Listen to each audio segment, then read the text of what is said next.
പരീക്ഷാകാലമാണ്. വീട്ടിലൊക്കെ പരീക്ഷ എഴുതുന്ന ആളുകളൊക്കെ ഉണ്ടാവുമല്ലോ. ഇന്ന് CBSE എക്സാംസ് ഒക്കെ എഴുതി തുടങ്ങിയ കുട്ടികളുണ്ട്. ബോർഡ് എക്സാം തുടങ്ങി. മിക്കവാറും എല്ലാ വീട്ടിലും പരീക്ഷയ്ക്ക് തയ്യാറെടുക്കുന്ന കുട്ടികളുണ്ടാകും. ബോർഡ് എക്സാം ആയാലും വാർഷിക പരീക്ഷയായാലും അതിനൊക്കെ തയ്യാറെടുക്കുന്ന കുട്ടികളോടാണ് ചില കാര്യങ്ങൾ പറയാനുള്ളത്. നിങ്ങൾ പരീക്ഷയെ പേടിക്കുകയൊന്നും വേണ്ട. ശരിയായി ഒന്ന് തയ്യാറെടുത്താൽ വളരെ സിമ്പിളായി പരീക്ഷയെ നേരിടാം.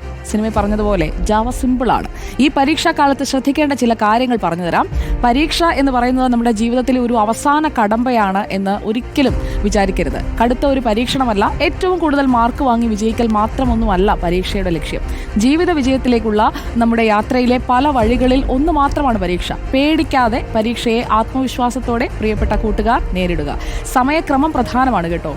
പഠനത്തിന് ശരിയായി നമ്മൾ സമയം നിശ്ചയിച്ച് അത് ഉപയോഗിച്ച് കഴിഞ്ഞാൽ പരീക്ഷ എഴുതുന്നതിനും അതുപോലെ തന്നെയുള്ള ഒരു സമയ വിനിയോഗമുണ്ട്. Time management. ആദ്യം ചോദ്യം ശരിക്ക് വായിച്ച് മനസ്സിലാക്കണം. അറിയാവുന്നത് നന്നായി എഴുതി ബുദ്ധിമുട്ടുള്ള ചോദ്യങ്ങൾക്ക് ശരിക്കും ആലോചിച്ച് ഉത്തരം എഴുതുക. ഒന്നുകൂടി ആലോചിക്കുമ്പോഴേക്കും ചിലപ്പോൾ മറന്നുപോയ ഉത്തരവും കിട്ടിയെന്ന് വരും.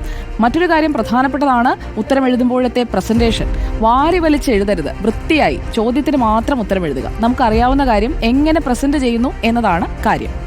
മറ്റൊന്ന്, എല്ലാ ചോദ്യവും അറ്റൻഡ് ചെയ്യണം. എന്തെങ്കിലുമൊക്കെ അറിയാമായിരിക്കുമല്ലോ. അറിയാവുന്ന ചോദ്യങ്ങൾക്കെല്ലാം ഉത്തരം എഴുതണം. പരീക്ഷാ ഫലത്തെക്കുറിച്ച് ആകുലപ്പെടാതെ പഠിച്ച കാര്യങ്ങൾ ഉത്തരപേപ്പറിൽ നല്ല വൃത്തിയായി അങ്ങ് എഴുതുക. എഴുതുന്ന പോയിന്റ്സിന് മാർക്ക് കിട്ടുമെന്നത് ഓർക്കണം. പിന്നൊന്ന്, ദിനചര്യ. ഈ പരീക്ഷാകാലത്ത് ഇതുവരെ ഇല്ല എന്നുണ്ടെങ്കിൽ ഒരു ചിട്ടയായ ദിനചര്യയിലേക്ക് ഇപ്പോഴെങ്കിലും വരണം. പരീക്ഷാകാലത്ത് ആരോഗ്യകരമായ ദിനചര്യ വളരെ പ്രധാനമാണ്.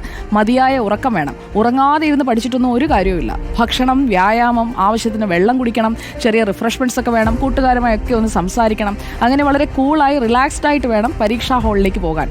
മാതാപിതാക്കളോടും ചിലത് പറയാനുണ്ട്. കുട്ടികൾക്ക് പഠിക്കാനായി അവർക്ക് സമാധാനം കൊടുക്കണം. സമാധാനമുള്ള ഒരു അന്തരീക്ഷം ഒരുക്കാൻ വീട്ടിലുള്ളവരും ശ്രദ്ധിക്കണം. ആശങ്ക അകറ്റി ആത്മവിശ്വാസം കൊടുക്കുകയാണ് വേണ്ടത്. ഈ പരീക്ഷാകാലത്ത് മറ്റു കുട്ടികളുമായുള്ള താരതമ്യങ്ങളോ ഇതുവരെ മാർക്ക് വാങ്ങിയതിനെക്കുറിച്ചുള്ള കുറ്റപ്പെടുത്തലുകളോ അതൊന്നും പാടില്ല. മാനസിക സമ്മർദ്ദമില്ലാതെ കുട്ടികൾ ഈ പരീക്ഷാകാലത്തെ നേരിടട്ടെ. പരീക്ഷ എഴുതാൻ പോകുന്ന, ഇപ്പോൾ ഇന്ന് എഴുതി തുടങ്ങിയ എല്ലാ കുട്ടികൾക്കും, എല്ലാ പ്രിയപ്പെട്ട കൂട്ടുകാർക്കും ഓൾ ദി ബെസ്റ്റ്.